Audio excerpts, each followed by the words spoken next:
Ah, that's good. Oh, Mrs. Hudson, what are you looking for?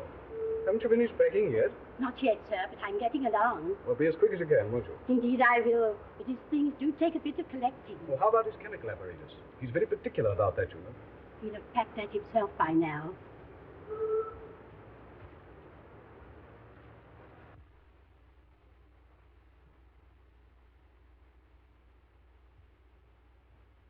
Really, Holmes, this is too bad of you. Do you realize that my wife and the rest of the furniture will be here at any moment? I told you the van that's bringing my stuff is taking all your things into the country. I'm so sorry, my dear Watson. I was somewhat engrossed in my correspondence. I'd no idea that my retirement would cause such a stir. You know, all sorts of people have written to me. Here's an interesting communication, for instance. Oh, what's that? It's a telegram of good wishes from our old friend Abernethy, the forger. Oh, yes. We got him 10 years, didn't we? Yes, we did, yes. When he came out, I was able to render him some slight assistance. You know, I'm not sure, my dear Watson, that of all the kindly messages I've received, even from the most exalted persons, that this is not the most gratifying. Well, I don't suppose they're all regrets at your retirement. I imagine there are quite a number of people who'll be immensely relieved. Undoubtedly, my dear Watson. Chief among them, another old friend, Professor Moriarty. Oh, Moriarty. Do you know, Holmes, he's the one subject on which I believe you're utterly mistaken. Oh, no mistake, my dear Watson. That harmless old professor of mathematics. That harmless old professor of mathematics, as you call him, is the brains behind the biggest criminal organization in Europe. You know, my one regret in retiring is that the police neglected to take advantage of the opportunity I gave them of arresting him. I failed to run him to earth. Well, we won't argue about it, Holmes. Well, I'd better run along and see if the van's left my place yet.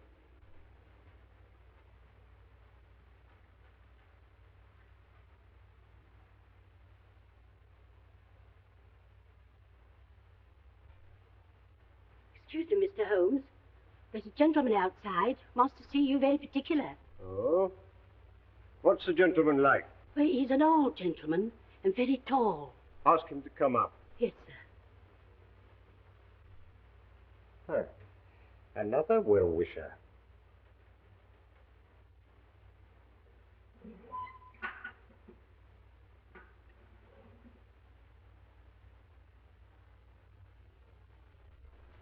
Come in, my dear Professor.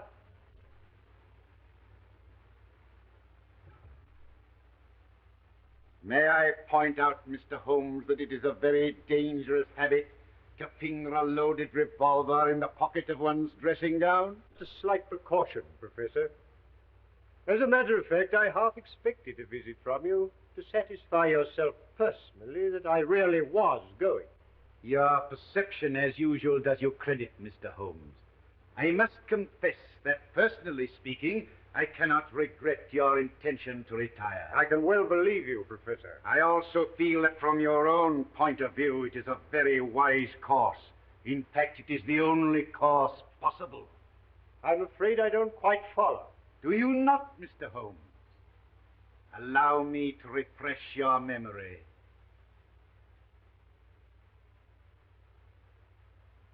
Listen, Mr. Holmes. On the 4th of January last, you crossed my path. On the 23rd, you incommoded me. By the middle of February, I was very much inconvenienced by you.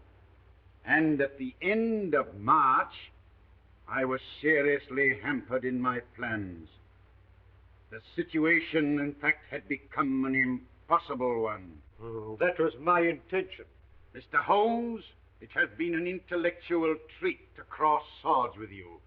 And I say unaffectedly, it would have been a great grief to me to have been forced to take any extreme measures. Danger happens to be part of my trade, Professor. Danger? It isn't a question of danger, but of inevitable destruction. Therefore, I say again, you are wise to retire. When you once get to the country, take my advice and stay there. And suppose I should reconsider my decision? You have my warning. I wish you a pleasant and permanent retirement.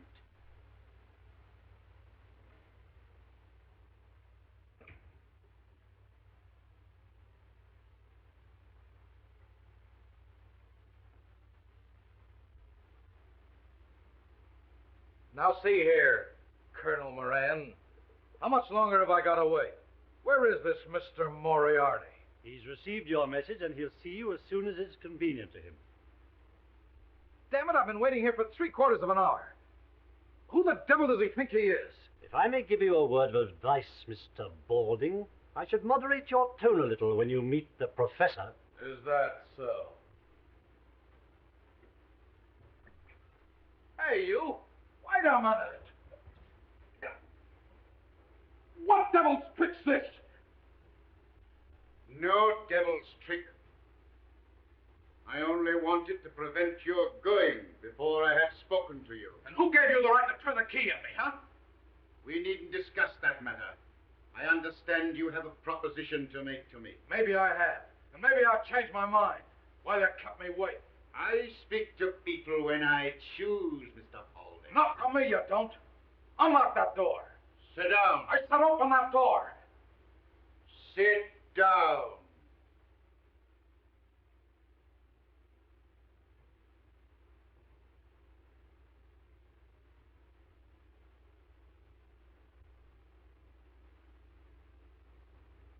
You are merely wasting time. You traveled here on a false passport, and the American police would be interested to know your whereabouts. So you will do as you're told. Okay, Mr. Moriarty. I understand you represent an American society which is anxious to remove one of its ex-members who is now living in this country under an assumed name. That is so. And you wish the aid of my organization. What do you propose to pay? $50,000. Reasonable. Now you will tell me all you know about this man, how you traced him to England, when he arrived here, and in what part of the country he was last heard of. Colonel Moran speaking. Yes, he's interviewing the professor now. Yes, we're quite satisfied with his credentials. It's simply a question of whether the professor decides to take up the case or not.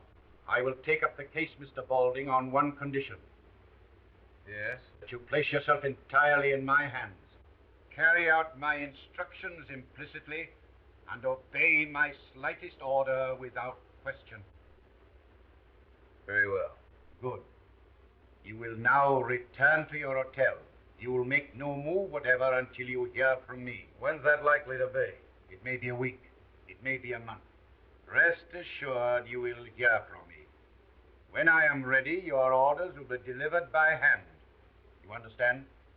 Yeah, I get you. Very well. You will now find the door open. Good day. Okay. I'm relying on you, Professor.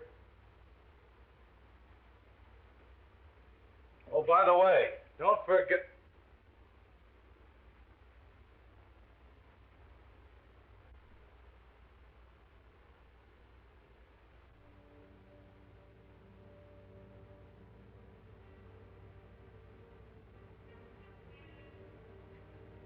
Going downstairs again, darling?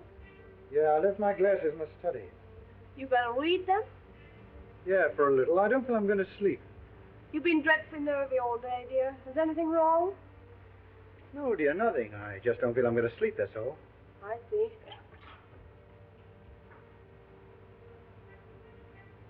Hey, Jack. Anything wrong? No, I only left my glasses downstairs, that's all. Go ahead, Jack.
Excuse me, Mr. Holmes. I'm so sorry, Mrs. Hudson. Oh, is Mrs. Watson coming down with the doctor? No. No, she isn't. I gather that she's too busy in Baker Street. Oh, so it'll only be the doctor. Yes. Yes, it's all just the doctor. Yes. Oh. Here he is. Good morning, Holmes. Oh, my dear Watson. I'm delighted to see you. Good morning, Mrs. Hudson. Good morning, Doctor. Well, how are you? Oh, I'm much better, thank you, Watson. You're looking better. I hope Mrs. Hudson's seeing that you have proper meals. Oh, I'm living like a fighting cock. We had a delicious chicken casserole yesterday, didn't we? Yes, and you let it all get cold while you were deducing the age of the chicken. As a matter of fact, Watson, it was a tough proposition. I bit off more than I could chew. Oh, come along inside, Watson, have a drink. I know you must need one after your long journey. Yes, I could do with one thing.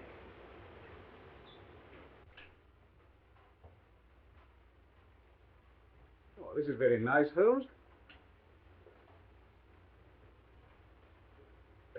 You'll help yourself, Watson. Thanks. It's sulfuric acid. You're developing a curious sense of humor, Watson. So, how's over there? Well, you settled in comfortably in Baker Street? As far as I can see, we are, but Mrs. Watson doesn't seem to think so. No. No, you've been moving things about a bit. Yes. Yes, you moved your shaving mirror over to the fireplace. Yes, that's right. My wife has a dressing table where we used to have...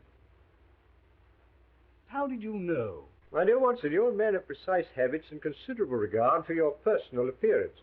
Yes, I observed that whilst the right-hand side of your face is closely shaved, the further we get to the left, the more careless your shaving appears, till we come to the angle of the jaw where it is positively slovenly. I deduce, therefore, that you placed your shaving mirror where the light strikes on the right side of the face. The bed must obviously be across the end of the room, therefore the fireplace is the only place left which could produce that result.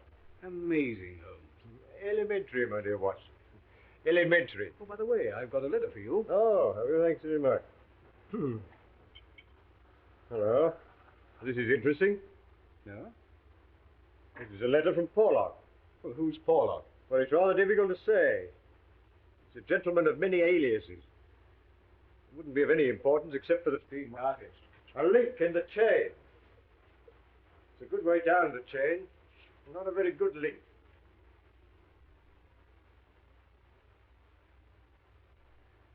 Now, look here, Holmes. Please remember that you've retired. Twice he sent me advance information that has enabled me to prevent a crime. Whether it was his conscience that made him do it, or a £10 note sent to him by devious methods, I've never discovered. What do you make of that, Watson? I don't want to make anything of it. Put it in the waste paper basket. There's a good fellow. My dear Watson, I'm willing to put anything in the waste paper basket if I can do so with a clear conscience. I might never forgive myself if I did so in this case. What do you mean? I mean that something sinister is afoot, Watson. Just cast your eye over there. Obviously in cipher. Oh, how true, Watson, how true. I'm glad you spotted it. Yes, there's only one word, Burlston. And then there's a series of numbers that obviously represent words. Probably taken from some book. Now, the point is, what book? Well, why doesn't the fool tell you? Oh, my dear Watson, send the key and the cipher in the same envelope as the cipher itself. Oh, no, my dear fellow, the key will probably follow in another envelope. And meanwhile, it might be instructive if we try to decipher this ourselves. Now, the cipher message begins with the number 534. Mm-hmm. Well, that's probably page 534. So we've got a large book. The next sign is C2. What do you make of that, Watson? Chapter 2, of course. Well, hardly that, Watson. What size book would it be if Chapter 2 were on page 534? Oh. Well, column then. Brilliant, Watson, brilliant. Brilliant. You're scintillating this morning. Now, we've got a large book, printed in double columns. Any other suggestions? The Bible? My dear Watson, you excel yourself. As I remarked just now, Porlock is one of Moriarty's men, and I can hardly imagine any less likely book in his possession than the Bible. No, the Bible has too many editions. No, this must be a standardized book, and page 534 would be the same in all copies. Try again, Watson. How about Bradshaw? Well, the ABC. Well, that's a good idea, Watson, but if I may say so, it's not quite good enough. I know, Whitaker's Almanac. Now, come along, and let's see what page 534 has in store for us. Just write this down.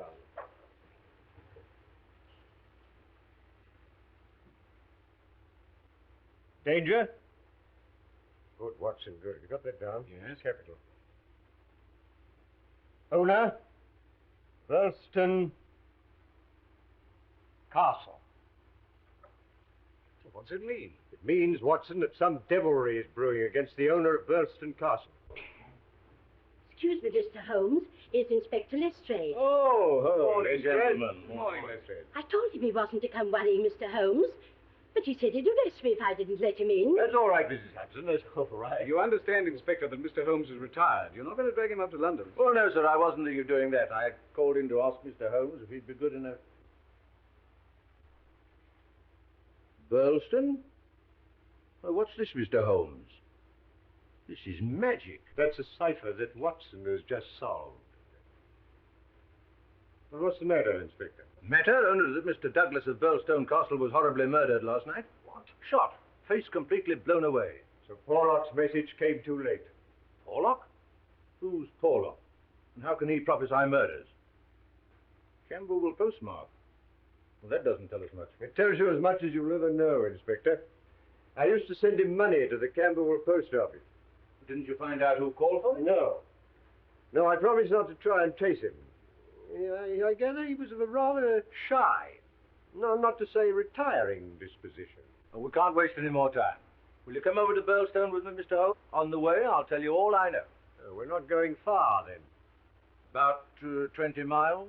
You'll be back for lunch. I forbid it. I'd sooner go myself than let you go. Excitement's bad for you. I appeal to you, Inspector. He really ought not to go. My dear Watson, I appreciate your thought of it. I wouldn't dream of going if I were not convinced that Moriarty is behind all this. Not your Professor Moriarty? Yes, Lestrade, Professor Moriarty. My dear Mr. Holmes, you're beginning to see his hand in everything. Porlock is one of Moriarty's men. Now, look here, Lestrade, I'll bet you my new beehive to your old bowler hat that you'll find that Moriarty's behind this Burlston affair. All right, I'll take you. Good.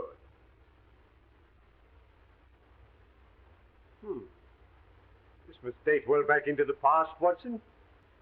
I suggest these are the remains of the old outer fortification. Yes, obviously. Well, I suggest, Mr. Holmes, that we should do better to go inside and view the scene of the tragedy. My dear Lestrade, I always think it wise to get one's bearings before proceeding into deeper waters.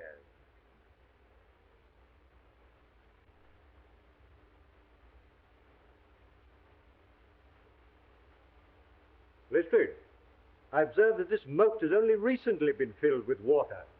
Oh? How on earth do you know that, Holmes? My dear Watson, what kind of a tree is it that comes to maturity and blossoms in water? No. This water is a recent addition. Makes it much more difficult to get out of the window.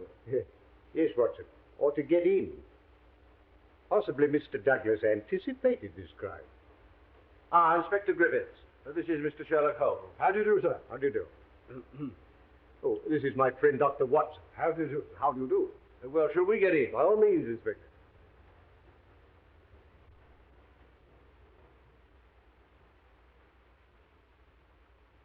This is what it was done with, Mr. Holmes. I found it lying just there. There was no signs of a struggle except the peculiar position of that chair. I see. Now tell me, who else beside Mr. Douglas was in the house at the time of the tragedy? Mrs. Douglas and Mr. Cecil Barker, a friend of the family. Here you are, Mr. Holmes. Dear me, these are dreadful injuries. Must have been at point-blank range. Whoever did this didn't intend to miss. Well, one could hardly miss with a sawn-off shotgun. American, Pennsylvania Small Arms Company. You'll observe that the triggers are wired together. We got both barrels at once. And what do you make of this card, Mr. Holmes? VV341. It was found pinned to the body.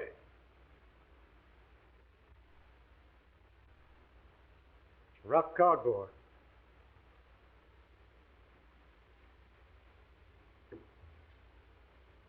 Not written in this room. This was done with a broad nib. These are fine. What does it mean, Holmes? You say the drawbridge is raised every evening, Yes, about sunset. and the tragedy occurred about 11:30. Yes. Obviously suicide. We thought that at first, sir, till someone pointed out this. What is it? A footmark. Yes, someone must have got out of that window. Who pointed this out? Mr. Barker, sir. Oh. Blood. Yes, his shoes must have been covered in blood from the state of the room. He undoubtedly swam the moat. Oh, hardly. It's not more than 3 feet deep anywhere. Oh. You've observed, of course, that someone has been hiding here. Hmm? There are distinct marks of muddy boots.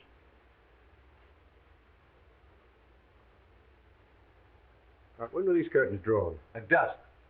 So the men must have got in after the curtains were drawn and before the bridge was raised. Yes, but I observed when I arrived that the moat doesn't extend right round the castle. The ruined tower at the end of the building is accessible without crossing the drawbridge. Yes, but the only way from the tower to this part of the house is through this solid oak door, which is always kept locked.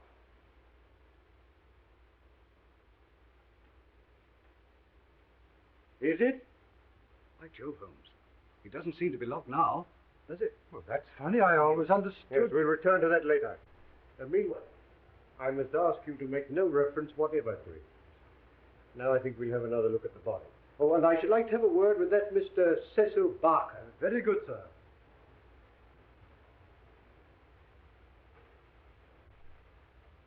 What do you make of this curious mark on Douglas's forearm, Holmes? Do you think it's a sign of some secret society? How would you say that was done, Watson? It isn't tattooing. No, it's a brand. It's been done with a red-hot iron. Very painful. Mr. Barker, this is Mr. Sherlock Holmes. How do you do? I'm very glad you're able to come, Mr. Holmes. This is my friend, Dr. Watson.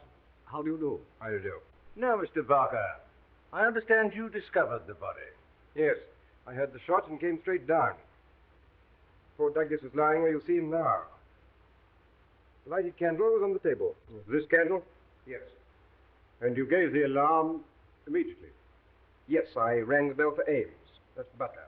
And a minute later, he came in. So that within 2 minutes of the murder, Ames was in this room? Yes. What was the first thing he did? He put that lamp he was carrying on the table. It blew out the candle. As a matter of fact, I was here so quickly myself after the shot that I must actually have been in the room while the murderer was escaping through the window. Why do you say through the window? Because there's no other way out. That door to the tower is always locked. But we've just... Now tell me, Mr. Barker, did Mrs. Douglas come in here after the tragedy? No, I was able to stop by just in time. How long have you known Mr. and Mrs. Douglas? About a year. I met them when they first came to Switzerland from America. How long have they been here? About 9 months. You don't know anything about Douglas's past life. Only that he used to live in Chicago. You never heard him speak of any secret society. Funny you should mention that. He never told me about it himself, but I always got the impression that he was a member of one, or an ex-member. You don't know what that mark on his arm was? No. I've seen it often, of course, but he never told me what it was, and I never liked to ask him. It was one of the things that rather made me wonder about that secret society. Anything odd about his behavior at any time? Well, he hated meeting people. In Switzerland, he hardly ever moved from his chalet in the mountains. Rather made me wonder if somebody was after him. When he suddenly packed up and bolted to England, it made me wonder all the more. Come in. Excuse me, sir, but Mrs. Douglas would like to see Mr. Holmes when he's finished his investigation in this room. Oh, certainly.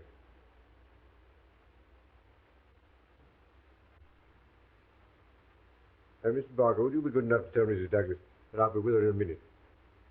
Oh, Ames, Yes, sir. as you're here, you may as well answer a few questions. Very good, sir. Regarding the tragedy, did you hear the report of the gun? No, sir. You know what these old houses are. Walls are a mile thick. Now, Ames, Yes, sir. when you entered the room, this candle was alight, I understand. Yes, sir. Where would Mr. Douglas have got it from? His bedroom, sir. Oh. I had orders to see that one was always on his bedside table. Had you put this one there yourself? Yes, sir. I remember he told me his old one had burned right down, so I put in a new one. Oh, it was a new one? Yes, sir. It hasn't been relit since the tragedy. No, sir. I'll vouch for that, sir. Ah.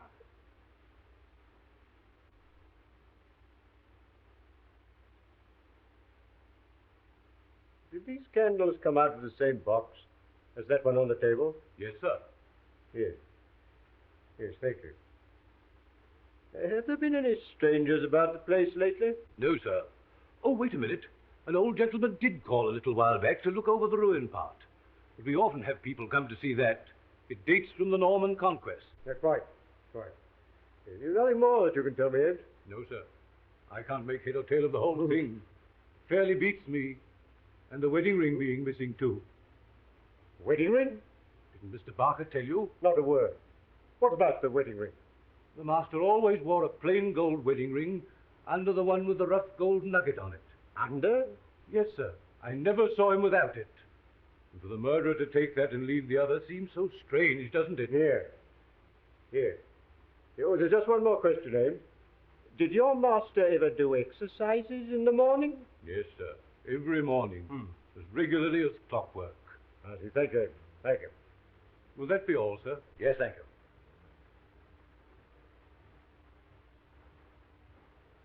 Well, Mr. Holmes, the most important point so far is that obviously this has something to do with the secret society. On the contrary, my dear Lestrade, I suggest that the most important point so far is that Mr. Douglas did exercises every morning. You can't be serious, Mr. Holmes. Mark you, I don't mind you asking all these questions about exercises and candles, but I can't see how they help to clear up what we're investigating. I suppose, Lestrade, you're quite clear in your mind what you are investigating. The murder of Mr. Douglas, of course. Capital. Capital. I've told Mrs. Douglas that Mr. Holmes will see her. Thank you. Now, I'd like to ask you one or two questions, if you don't mind. With pleasure. Did you know Mrs. Douglas before her marriage? No. But you've seen a good deal of her since. What are you suggesting? You've seen a good deal of him. I'm not suggesting anything. I'm here to get facts. Did Mr. Douglas entirely approve of your friendship with his wife? I refuse to answer. I suppose you realize that your refusal indicates that you've something to hide? I've got nothing to hide. I can't help but it indicates the... Now, look here, sir. It won't do any good to adopt that attitude.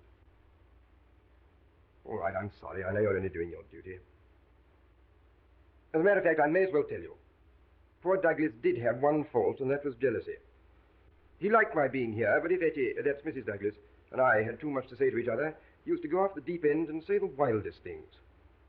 But I assure you that no man ever had a more faithful wife than Etty, or a more loyal friend than I. No doubt.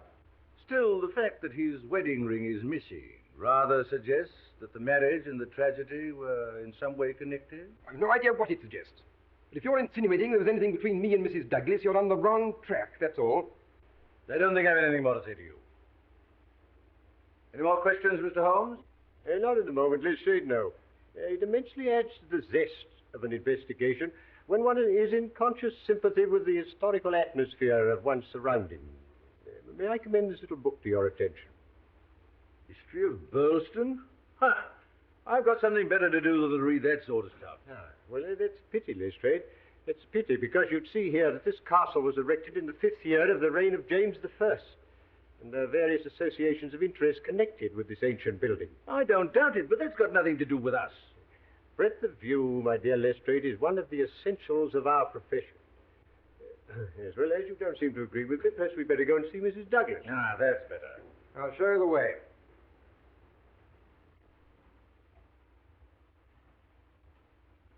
You can remove the body. Very good, sir.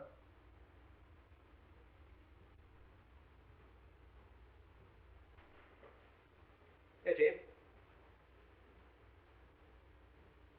You've met Inspector Lestrade. This is Mr. Sherlock Holmes. How do you do, Mr. Holmes? How do you do? Well, may I present my friend, Dr. Watson? How do you do? It was good of you to come, Mr. Holmes. Not at all. I hope I may be of service to you. Won't you make yourself comfortable? Well, I think I shall leave you now. If you want me, I shall be in the garden.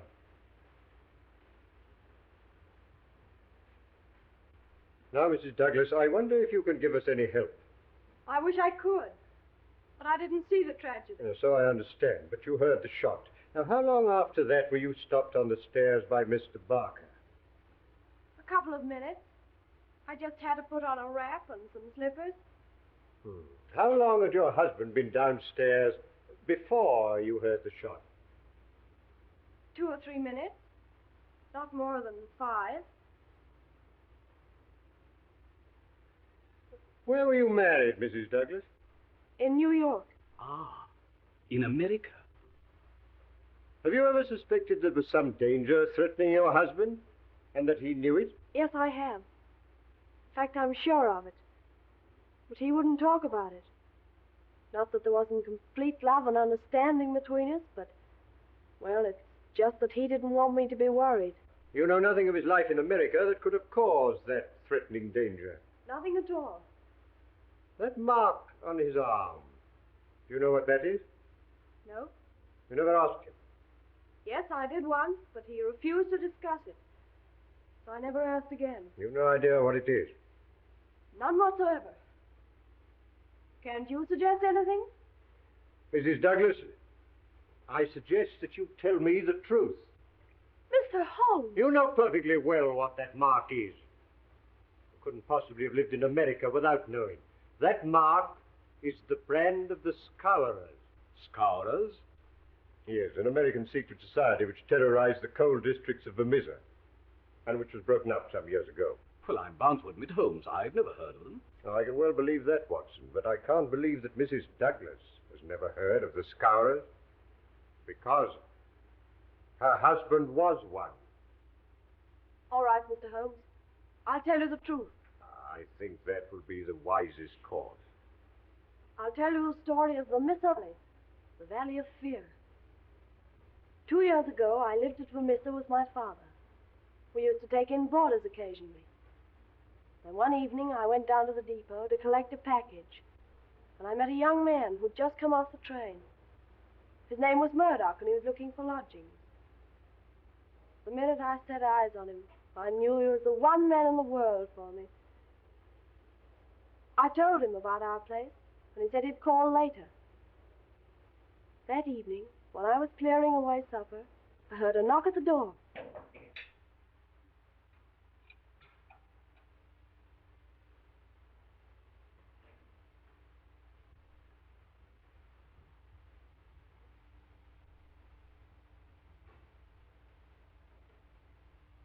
So you've turned up, Mr. Murdoch. I sure have. I kind of make it a habit to keep my word.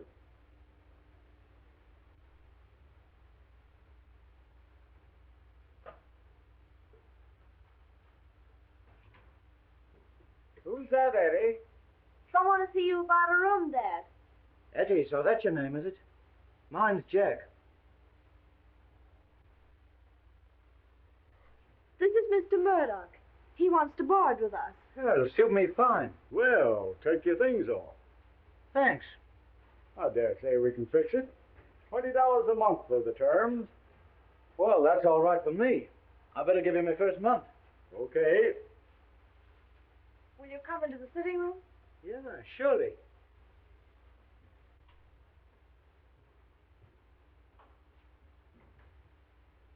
Well, this looks pretty good to me.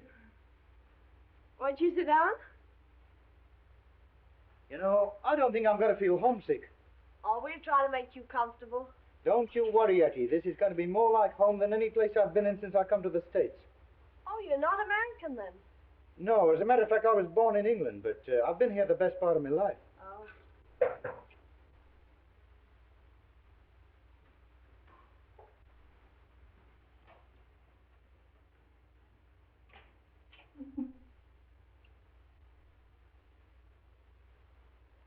Why, hello, Ted. I didn't expect you so early. Yeah, so it seems. Who's the boyfriend? Our new boarder, Mr. Murdoch. This is Ted Balding. Well, Mr. Boarder, I suppose you figure you got things fixed up pretty good here, eh? Yeah, that's the idea. Any objection? No. Come here. Come on, get a move on.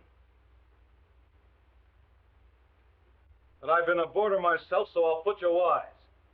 Eddie belongs to me. She's sweet on me. Get me? Well, there's no accounting for taste. So you're one of these fresh guys, eh?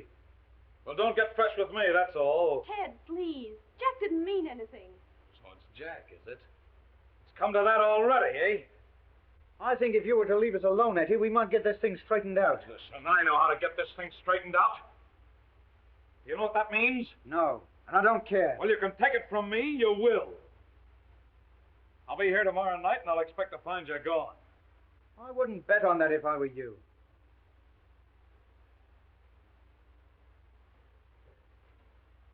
You'll be sorry you ever came here before I'm through with you.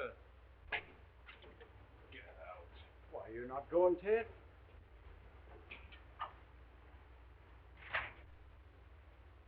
Say, Eddie, what's the matter with Ted? Oh, he's sore of Mr. Murdoch being our new boarder. Thought you should have a scare on your first night, Mr. Murdoch. Scare? You don't think I'm scared of that, do you? Most people are. Well, I'm not. Who the devil is he, anyway? He's one of the bosses of the Scowrers. The what? The Scowrers, a society of murderers and blackmailers. The ancient order of freemen, they call themselves. Oh, baloney. The freemen are to be found in every town in the States. It's a society for charity and good fellowship. Not here, it ain't. It's just a murder gang. Well, then why don't they bring them to justice? Tell me that. Because no one dares give evidence against them. Juries don't dare to convict. The judge has to do as he's told, and the police are all square. Say, you're just trying to kid me. I don't believe a word of it. Aren't there 50 murders to prove it? Is there a man or woman in the valley who doesn't believe it? Well, you don't scare me. You see, you don't know me. And you don't know McGinty and his gang. McGinty, eh? That's queer. I've got a date with that guy this evening. McGinty? What have you got to do with McGinty? Well, I've got to report to him. You see, I happen to be a freeman myself. What? What? You a freeman? Then you don't stay here another minute. Here's your $20 back. I wouldn't have you for $100 a week. But you can't turn them out now. Oh, can't I? I'm telling you, I got no use for these freemen. It's bad enough to have one hang around Eddie. I'm not going to have another for a boarder. You get out of here tonight. Well, tomorrow morning.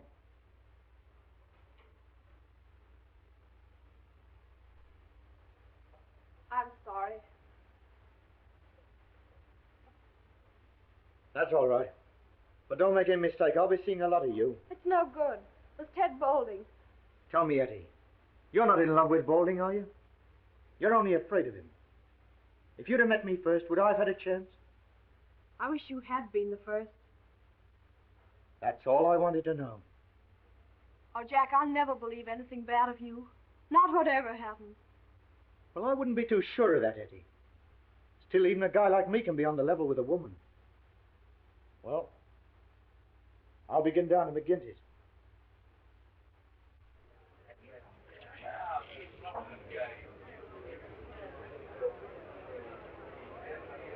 Whiskey. Well, stranger, I don't seem to call your face to mind. No, I'm new here, McGinty. Counselor McGinty to you. Well, I'm sorry, Counselor. I was told to come here by Brother Scanlon, Assembly 341 for missing. I drink to your health and our better acquaintance. Oh, it's like that, is it, Mr. Murdoch? I'd like to look a bit closer into this, Mr. Murdoch. We don't take people on trust in these parts.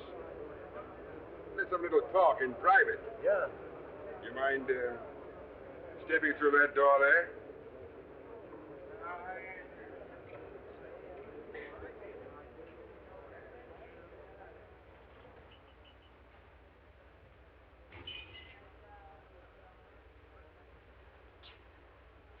Look here, my joker.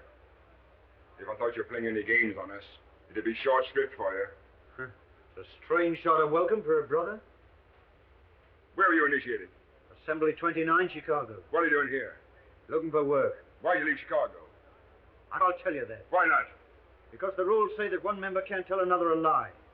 Oh, you mean the truth's too bad to tell, eh? You can put it that way if you want to. Now listen here, mister. You can't expect me as boss to let into this assembly any man for whose past I can't answer. Say, you wouldn't squeal if I showed you something, would you? I'll wipe my hand across your face. You talk to me like that. I'm sorry, I didn't mean it that way. Here. Take a look at that.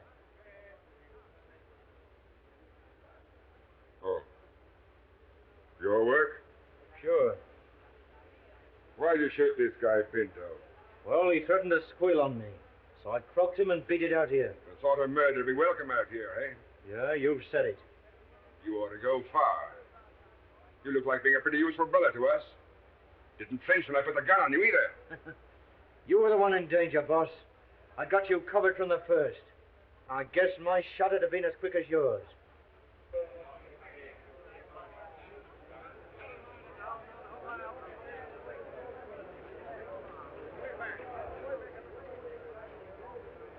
So you got here first, did you? I want to have a word with you about this man. Yeah, you say it right now. I'm here. I'll say it how and when I please. I'm content to leave it to you to judge between us, Counselor. Well, what is it? Well, a young lady. I think she's free to choose for herself. Is she? As between members of the assembly, I should say she was. So that's your ruling, is it? Yes, it is. Were you thinking of disputing it? You'd back a newcomer against me, would you? Well, you're not boss for life, Jack McGinty. And let me tell you this. When it comes to the voting... You've been asking for it a long time, Baldy. Now you've got it. I've got nothing against you, boss. All right. Now, we can't have bad blood between brothers. Go along in the bar, and I'll buy a both a drink.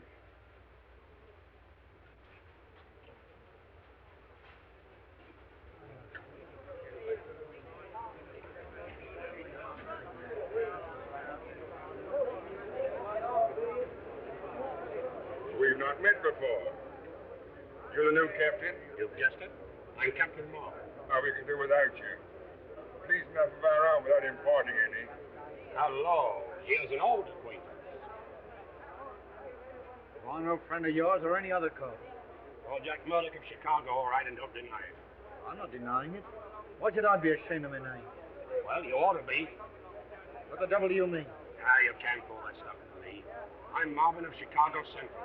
We haven't forgot the shooting of Jonas Pinto. I never shot Pinto. Nice, impartial evidence. As it happened, we couldn't get any case against you. So you're okay with me just as long as you're on the level. Get me? Good night.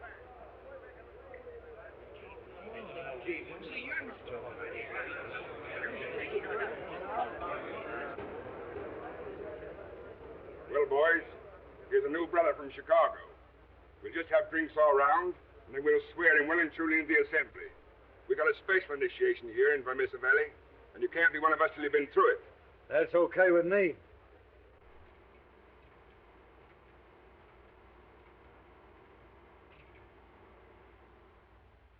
Okay. Brother Murdoch, can you bear pain? As much as anyone, I guess.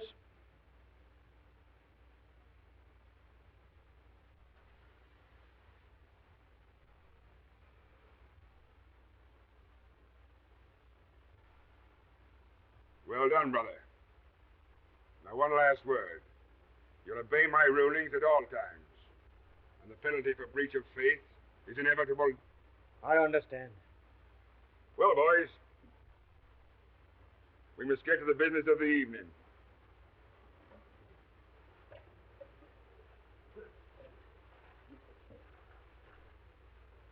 There's a man in this town who needs trimming. And it's up to you to see that he gets it. I'm speaking of James Stanger, editor of the Herald. You seen how he's been panning us again in his dirty rag? Why don't we bump him off? That might cause more trouble than we need ask for. But I guess you can give him a pretty severe warning. Will you take care of that, Balding? Sure thing. I'll take Van Schust along with me. And you, Mansell? And, you, Gower? Okay. And, yeah. You'd better come along with us, Murdoch. We'll see the kind of stuff you're made of. That's okay with me. Come on, let's go.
He's as near dead as we want. Hey, who the hell are you interfering? Stand back or I'll blow your face up. The boss said he wasn't to be killed, didn't he? Yeah, that's all. Lay off, Golding.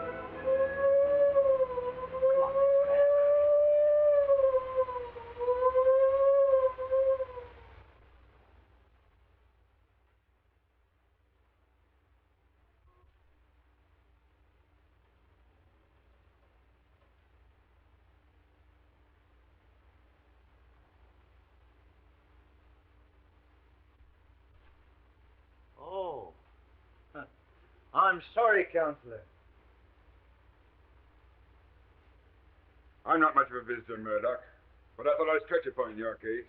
I'm honored. But how'd you know I was here? I only came this morning. It should be enough here that I do know. It may be enough for most men, but not for me. So you're a queer guy. Scanlon told me, if you must know. Lives here too, so he says. Yeah. Have a drink. Sure.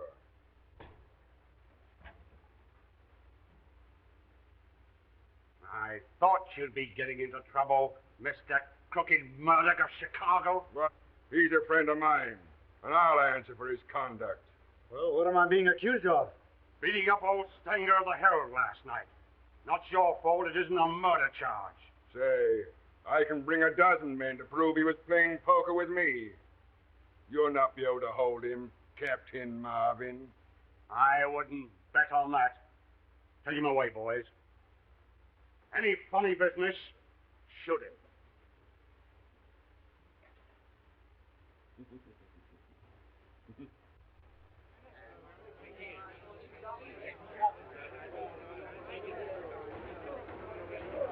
Ordering call.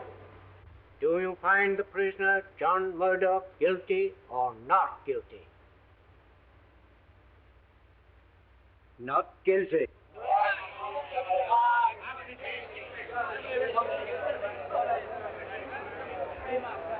Court adjourned.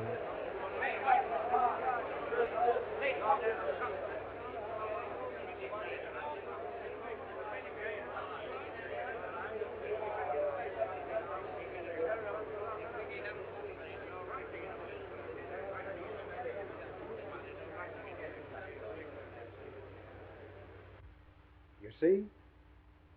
I told you needn't worry.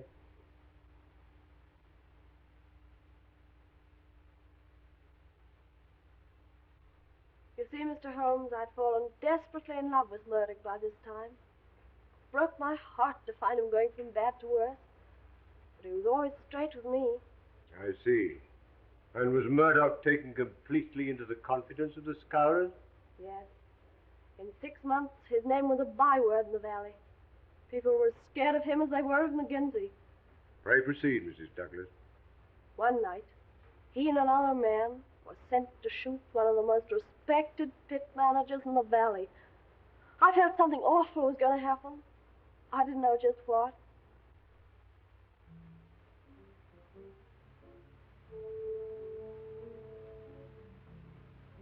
Tell the boys to scram. Okay, boy. Now then, Baldy. As soon as we get this going, you come back to these bushes and cover the door. He's got to come out when he finds a place of light. And where are you going? Don't be a sap. I've got to cover the back, haven't I? Come on, let's go. Okay.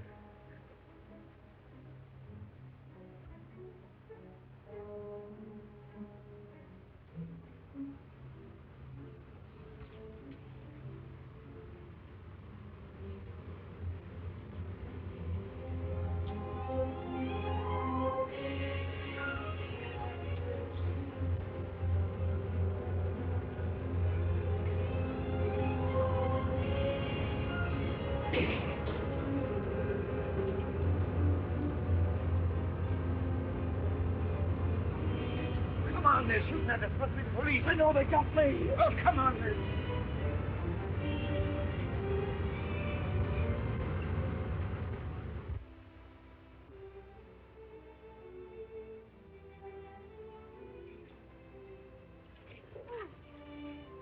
I'm sorry, Eddie. I didn't hear you come in. What's the matter, Jack? Why are you so scared of me? I'm not scared, honey. I was just thinking of other things, that's all. Oh, no, it's more than that. Let me see the letter you were writing. A letter? Yeah, the one you're trying to hide from me. No, I can't do that. It's secret. It's the business of the society. You know, when you come in, I thought you might have been a detective. Oh, Jack, can't you give it up? That's what I've come to ask you. I heard about last night. Help me get away from this terrible place, this valley of fear. No, I can't do that right now. They'd never let me get away knowing as much about them as I do. Still, maybe in 6 months' time I could find a way. 6 months? Is that a promise? Perhaps 8 months. Anyway, within the year. Oh, darling. You see, I felt happier after his promise. Did he keep his promise? Did you leave in 6 months? It wasn't a matter of months, Mr. Holmes, but hours. That same afternoon, I was just going upstairs when I heard someone come to the door.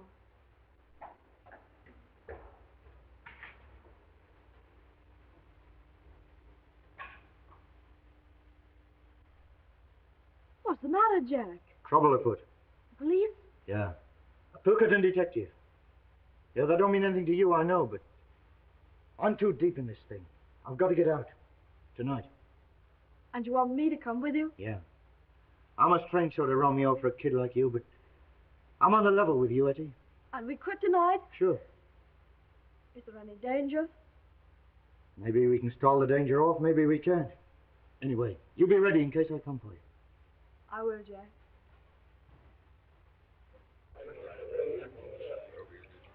Boss, I've got some bad news. What sort of bad news?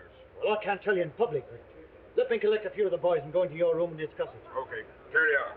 Holding, Cormac, you go. Gower.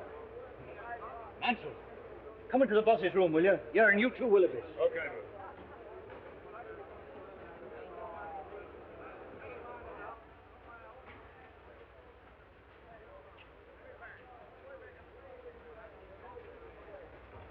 Boys, I've discovered something. Well, what is it? There's a fellow called Bertie Edwards among us. Well, he's a Pilkington detective, and he's collecting evidence against us that'll send us all to the gallows. You sure of this? Yeah, you can take it from me, but I'll give you the details later. Anyone know this guy by sight? Sure, I do. But if we act quick, we've nothing to fear. We got nothing to fear anyway. What can this man know about our affairs? Well, I hope you're right. But he's got the coal owner's millions at his back. Don't you suppose there may be some weak member among us who can be bought? Maybe he's got our secrets already. No, there's only one cure. Then he never leaves the valley alive. For the first time, Balding, you and I agree. Well, do you want me to handle this, boss? Sure, but you better tell us some more about it. Well, the other day I met a fellow who said he was a pressman. And he offered me good money for inside stories of the Scourers. Although his face was familiar, somehow or other I couldn't place him. I know now that that was Bertie Edwards. I made a few inquiries and found out he was living at a place called Hobson's Patch, under the name of Steve Wilson. Well, we'll just bump him off quick. No, I've got a better plan than that. Well, what is it? I'll go over to Hobson's Patch this afternoon and locate him. I'll tell him I'm a scholar, and I'll offer him the secret papers of the society for a price. Only as I can't hand them to him in the street, he's got to come to my place to collect them. That'll fetch you. Well, surely you can handle the rest yourself. Only once Mr. Bertie Edwards comes to my place, I don't think he'll leave it again alive, somehow.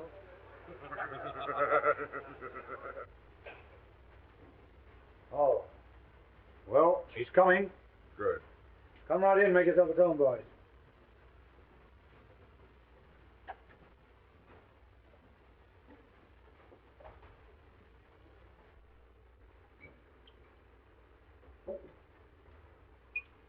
You think he knows much?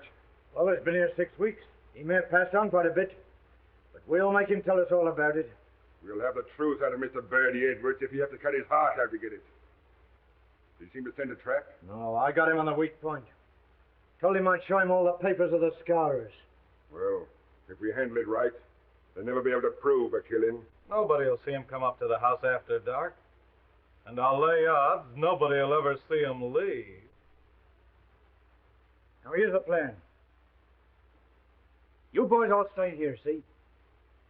Birdie Edwards will be pretty heavily armed, so we got to take him by surprise. He's going to knock 3 times. I'll go out, open the door, let him come in. I'll leave him in the outer hall while I come in here and get some papers or something and give you the tip. I'll go back, and while he's reading the papers, I'll get the gun off him. Then I'll give a shout, and the sooner you come in, the better. You're the one to handle him. Not one word of warning does he get till Murdoch has his hand on his throat. Okay, man.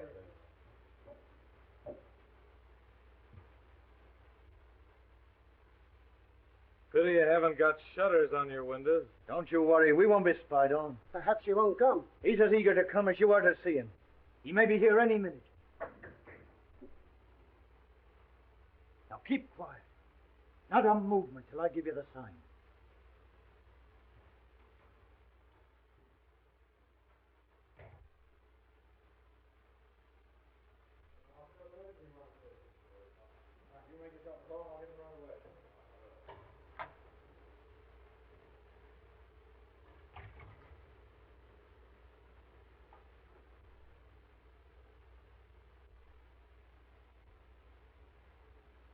Well, is he here? Is Birdie Edwards here? Yeah, he's here all right. I am Birdie Edwards. I'll get you for this, you rotten cop.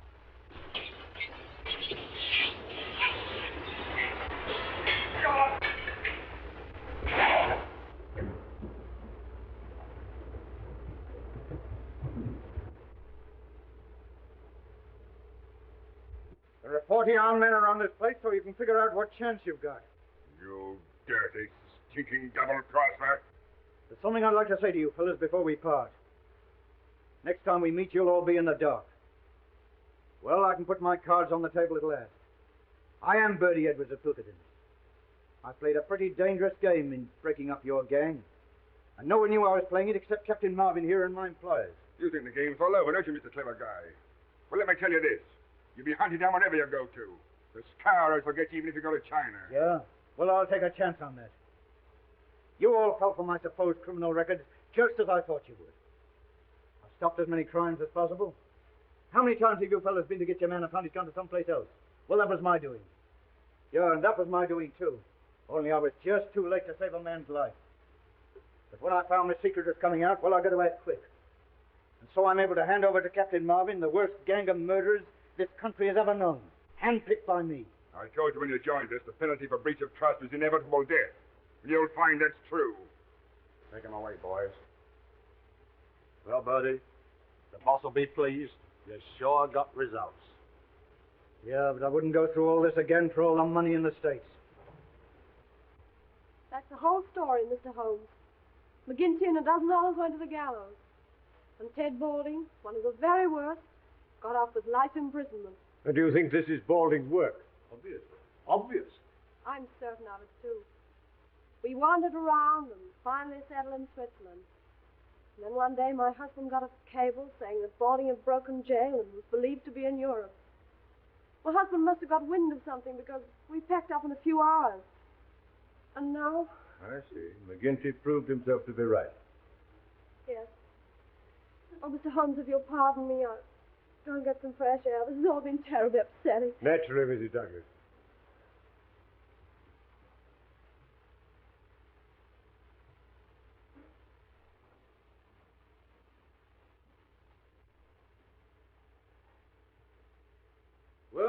clear as crystal, Mr. Holmes. All we've got to do is to find Balding, and that shouldn't be difficult. Ah. They may even have got him by now. Well, I'm going to slip over to the station for a few minutes. I suppose you won't be leaving just yet a while. No. With your permission, no, not yet. That's all right. I'm afraid you've lost your beehive, Mr. Holmes. Nevertheless, you'll oblige me by taking care of that bowler hat of yours, Lestrade.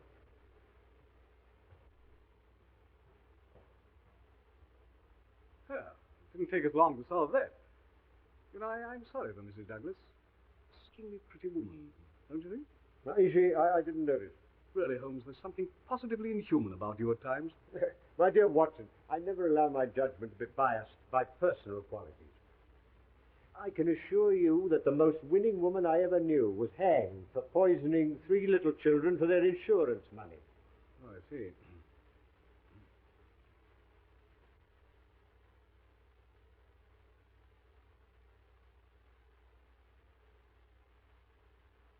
Oh, Abe? Yes, sir. Is there anything I can do for you? You said your master used to do exercises. Did he use dumbbells? Yes, sir. 1 or 2? 2, of course. And you said he used them every morning. What about yesterday? Yes, sir. I remember him doing them. Where? Down here? Yes, sir. He used to say he liked plenty of elbow room. Yes. Yes, thank you, Abe. Thank you. Will there be anything more, sir? No, nothing more.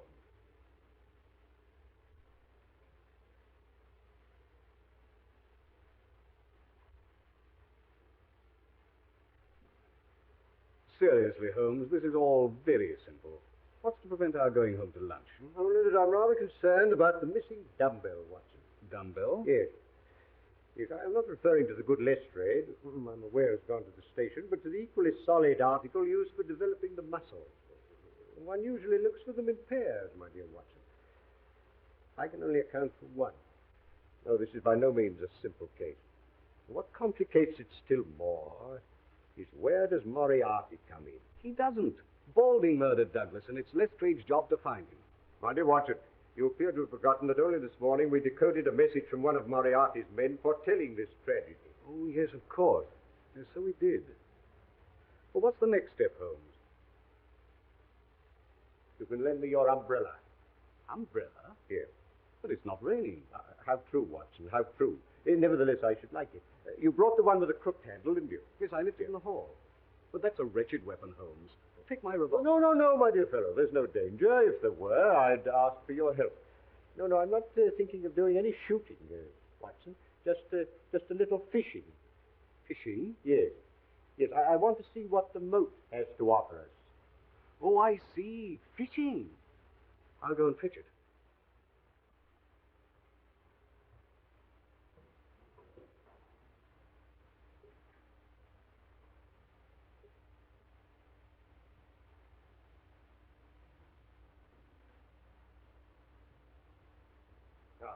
Thank you, Watson. Thank you. Oh, by the way, where did Mrs. Douglas go when she left us? I saw her from the window. She was heading straight for the pergola. As I thought, Watson. She's probably talking things over with Barker. Now, look here, Watson. I want to be sure they don't come back to the house for a few minutes. Will you, like a good fellow, keep an eye on them and let me know if they make any sign of moving? Yes, certainly. I wanted to offer her a word of sympathy.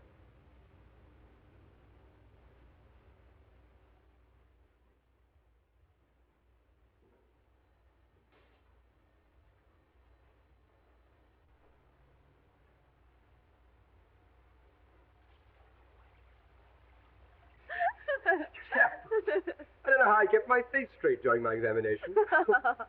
Poor Holmes. He's bitten off more than he can chew this time. You should have seen me as a broken-hearted widow. If you'll pardon me, Mr. Holmes, I think I'll take some fresh air. This has been so terribly upsetting. Oh. Look out. Dr. Watson, would you mind coming and speaking to Mrs. Douglas? I was about to offer my condolences to Mrs. Douglas, but they appear to be superfluous. As a matter of fact, she wants to ask you something. Yes. I feel the gravity of the situation calls for some explanation.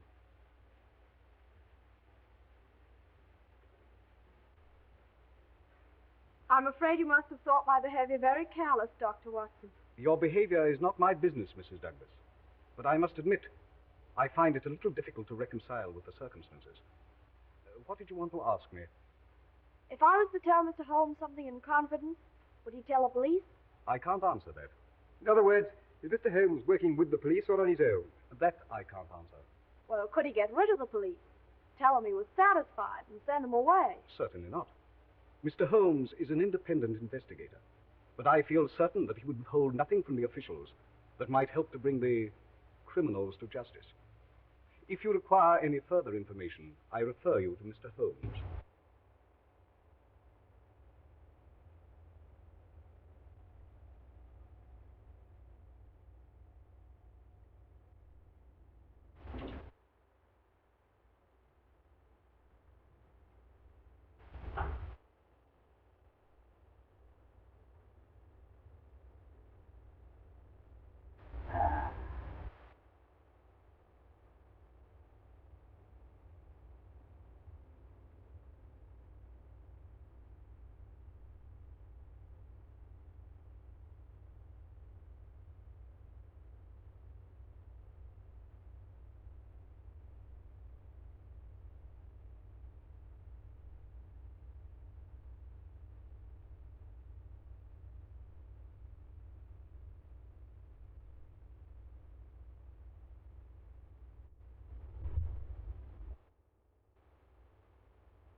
I'm bound to admit, Holmes, I agree with you.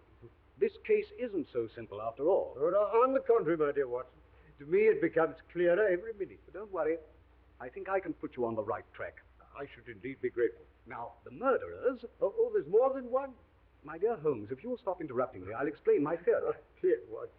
I'm so sorry. I apologize. Please don't mention it. So you have a theory? Well, it's more of a certainty than a theory. How good. I'm all attention. From the first, Barker's account of the tragedy didn't satisfy me. No. I noticed that. I came to the conclusion he was telling lies. Half-truths, Watson. Much more dangerous. He admitted that Douglas was jealous, and I suggest he had good cause to be. Oh, you think this is a crime of passion? Exactly. Or as the French so aptly put it, un crime passionnel.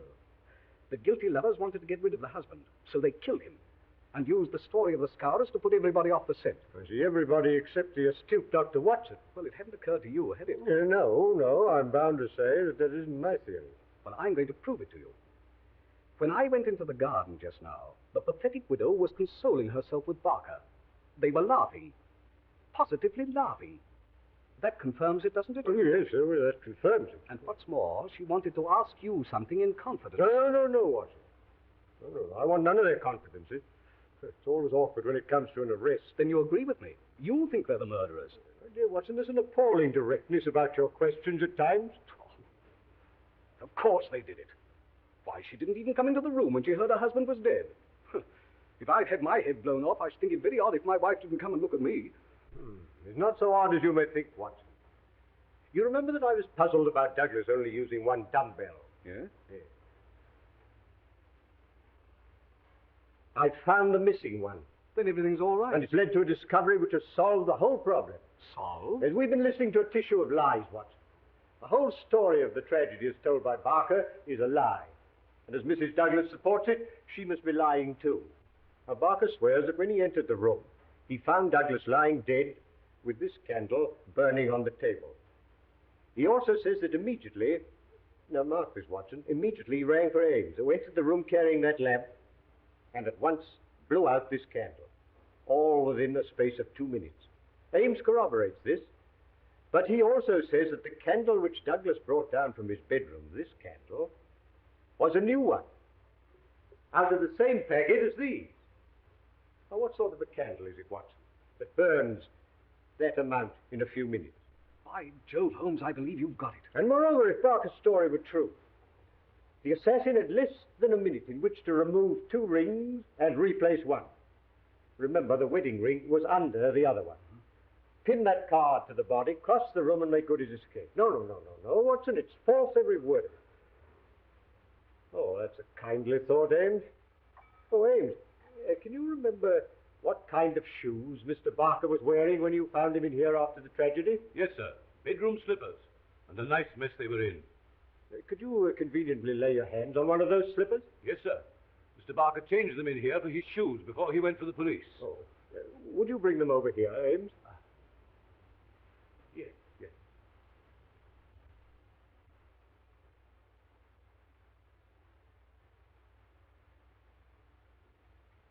Here they are, sir. Thank you, Ames, thank you. You needn't wait.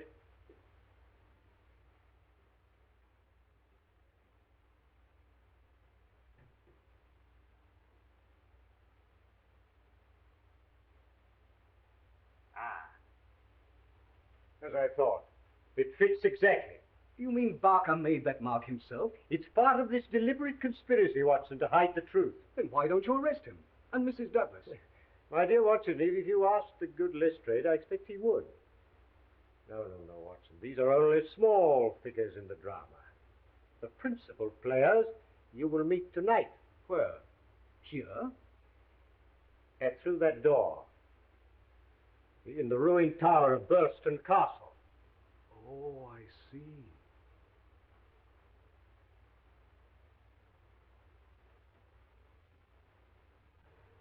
It's 46 miles to Burlston, Moran. We are due there at midnight. Is the car ready? Yes, we shall do it comfortably. Good. Now we'll leave the car in the Burlston lane about 200 yards from the castle. You will remain with it. I will go over to the tower and fetch Balding out of his hiding place. I suppose there's no question of your finding it. You won't dare use a light, you know. No question at all. I took my bearings exactly when I examined the place a week ago, made out a plan, and sent it to Balding. It was a stroke of genius on your part, Chief. Not at all, my dear Colonel. The one place the police would never think of looking for Balding is on the premises where Douglas was killed. Had he tried to escape, they would have caught him. As it is, we can quietly spirit him out of the way. Come, Colonel. It's time we made a start.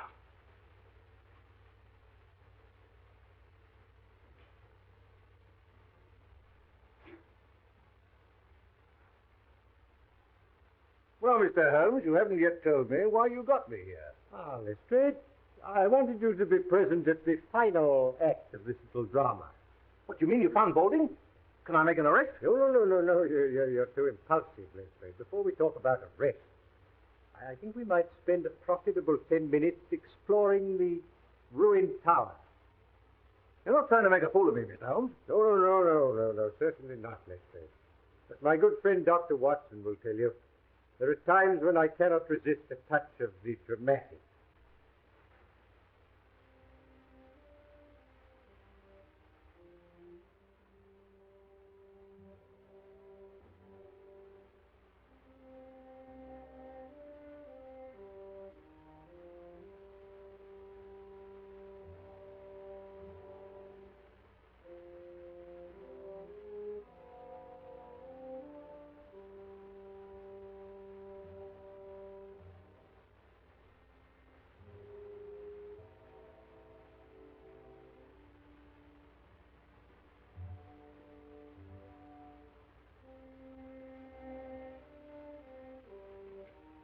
What's the idea, Mr. Holmes?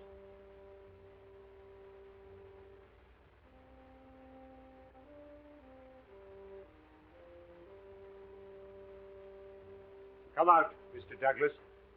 Douglas? Well, what on earth are you talking... Mr. Holmes, I believe. Let me introduce Mr. Douglas of Burlston Castle, otherwise known as Bertie Edwards. But Douglas is dead. Oh, on the contrary, my dear Lestrade, as you see, he's very much alive. But I don't understand, Mr. Holmes. Who is dead, then?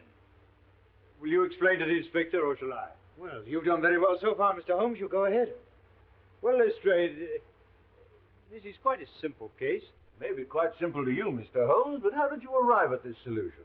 By means of a partially burnt-out candle and a missing dumbbell.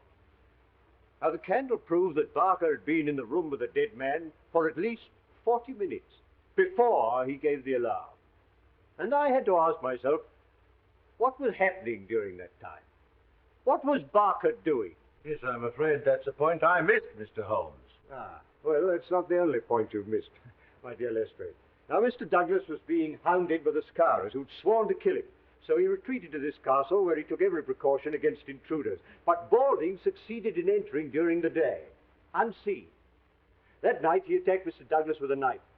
It was knocked out of his hand, so he had to use the noisier weapon, the shotgun, which in the struggle went off, killing Balding and mutilating him beyond recognition. Oh, I see. Oh, well, that answers your question, Lestrade. But what about Barker? Barker, my dear Watson, on hearing the shot, came down at once. And in order to put the Scarers off the scent, they dressed Balding in Douglas's clothes, the Scarer's mark on the arm completing the deception. Balding's own clothes, Barker weighted with a dumbbell and threw into the moat. Douglas then got dressed, took some food, and went into hiding.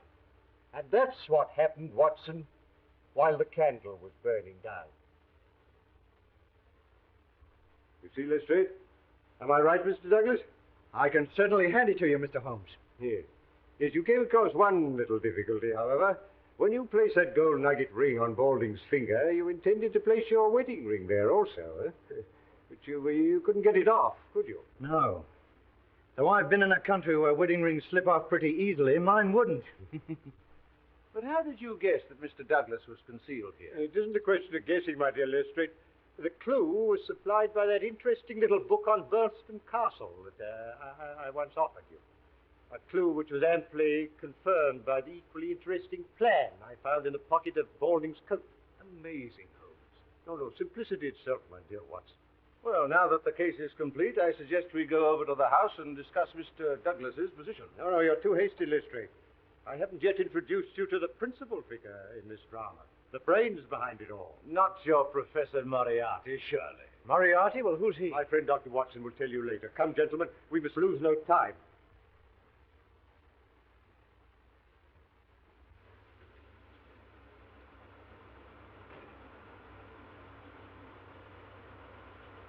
Keep her running, Moran. I'll bring Balding back in 5 minutes. Look here, Mr. Holmes, you can't expect me to believe in this Moriarty theory of yours. Moriarty's no theory, Lestrade, but a very great fact. Oh, well, we owe you a good deal. I suppose I must humor you. The catching of Moriarty will be the triumph of Sherlock Holmes. Quite apart from you losing your hat, Lestrade.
Balding failed to carry out your instructions, Professor.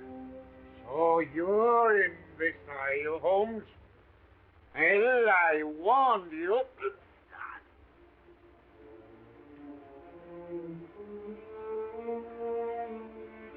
You're under arrest, Moriarty. On what charge? The attempted murder of Mr. Douglas here.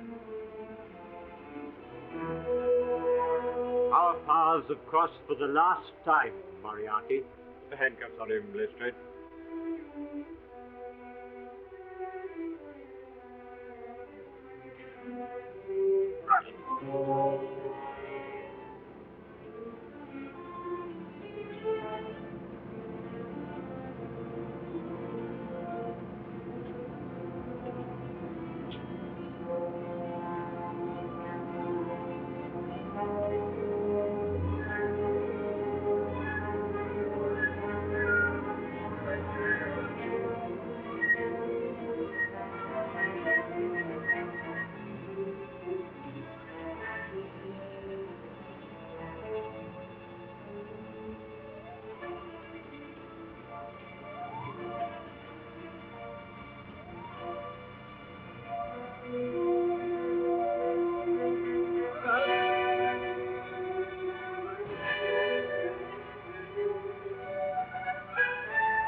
you, Holmes!